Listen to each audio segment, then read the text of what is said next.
Vous avez accepté quelque chose qui n'a jamais été fait en Afrique, en tout cas qu'aucun chef d'État africain a accepté de faire, c'est de dialoguer avec ceux et celles dont on ne cesse de parler depuis 3 jours, et encore une fois, Monsieur le Président de la République de Côte d'Ivoire, vous l'avez souligné dans votre discours, la jeunesse.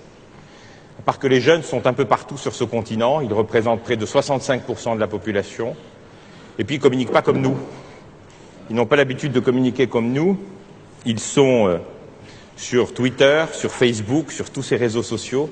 Pour faciliter l'accès au financement des PME africaines, pourquoi ne pas créer une banque des PME nationales et même régionales? Une proposition. Une banque des PME, oui, pourquoi pas. Je dois dire qu'au niveau de mon expérience bancaire et d'économiste, je n'ai pas été très favorable par le passé aux banques sectorielles. Banque de l'habitat, banque des PME, banque de l'agriculture, banque de l'industrie, et ainsi de suite. Mais quand on prend le cas des PME, les PME concernent en fait tout le spectre des activités d'une nation. Et ce qui importe le plus, c'est d'abord pour ces PME d'avoir une comptabilité à jour. Donc la formation des responsables des PME est une priorité à mon sens. Le deuxième élément, c'est l'accès au crédit, que ce soit avec une banque de PME ou une autre formule. Et il y a lieu sans doute pour promouvoir les PME d'avoir un fonds de bonification des intérêts.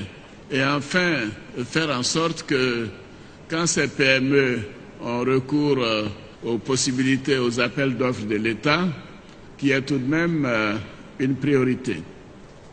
Ce que nous essayons de faire en Côte d'Ivoire, c'est quasiment d'envisager une obligation de partenariat avec des PME pour leur permettre d'être aux côtés des grands groupes, mais également de faire en sorte qu'au plan du financement et de la technologie et du marché, ces PME puissent avoir l'expérience nécessaire. Et enfin, une chose essentielle, c'est que l'État soit à jour dans ses engagements.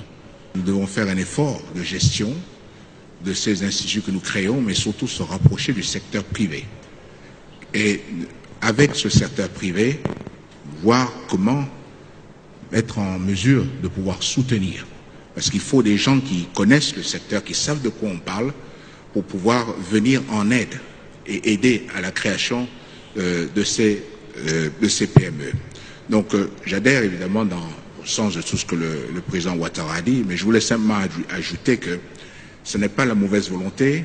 Dans notre cas, des initiatives ont été prises et qui ne se sont pas soldées positivement, et cela par des problèmes de management, et qu'il faut absolument revoir cela, améliorer la gouvernance, la transparence.